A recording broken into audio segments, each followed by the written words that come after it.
Аламайкун Тиламанан. Добрый день, уважаемый посетитель! Мы рады приветствовать вас на нашей информационной странице. Надеюсь, что, просматривая представленные материалы, вы найдете полезную для себя информацию о сохранении родного языка в условиях взаимопроникновения различных культурных слоев. Какие меры необходимо предпринимать для его развития и как нужно относиться к значению столь важного аспекта сохранения национальной идентичности. Глубоко вникая в культуру и историю своего народа саха, художник создал яркую живописную картину мира, пронизанную мифами, легендами, обогащенной фантазией автора и глубинным символизмом. Главный мотив его произведения – благословенный высшими силами Срединный мир, где рождается человек, дающий начало жизни. Если в Библии вначале было слово, то в якутских Олонхо сказ начинается с описания времени и пространства, разбуженных изначальным звуком. Звук рождает слово, основу языка. Якутский язык в силу своеобразия занимает особое место в группе тюркских языков. Сегодня образовательная модель Якутии в части сохранения родного языка уже стала примером для многих национальных регионов Российской Федерации. Это вполне закономерно, поскольку Якутия добилась сложившегося положения дел благодаря системной деятельности Министерства образования региона совместно с ведущими учеными-педагогами. Владение якутским языком среди якутского населения республики имеет очень высокие показатели. Этот факт подтверждает убедительная статистика. Среди якутов распространено двуязычие.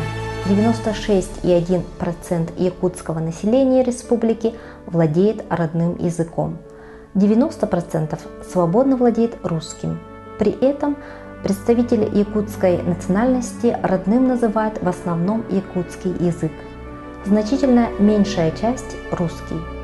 Эти цифры приводятся в результатах Всероссийской переписи населения 2021 года. В Республике Саха-Якутия проводится планомерная работа по развитию языковой политики. Массовое обучение якутскому языку началось в 1922 году. С тех пор в республике сформирована целостная система обучения родному языку с 1 по 9 класс, родной литературе с 1 по 11 класс, подготовке учителей якутского языка и литературы, повышение их квалификации, проведение республиканских литературных и фольклорных мероприятий, а также олимпиад и конкурсов для учащихся.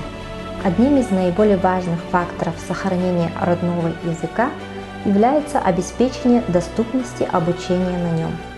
Сегодня в 419 школах обучение ведется на родном языке. На якутский язык переведены учебники, соответствующие в ГОС. При этом в системе образования существует 3 модели обучения языка в зависимости от социолингвистической ситуации. А в некоторых школах используется несколько таких моделей. Вводится предмет язык саха как государственный на принципах добровольности. Он может быть введен в часть учебного плана, формируемого в общеобразовательных учреждениях с русским языком обучения. Главным фактором успешного освоения ребенком родного языка в условиях билингвизма является формирование активной культурно-языковой среды, включающей в себя разные аспекты изучения, будь то якутская литература, передовой опыт лучших учителей республики или истории преподавания якутского языка и литературы и средства массовой информации.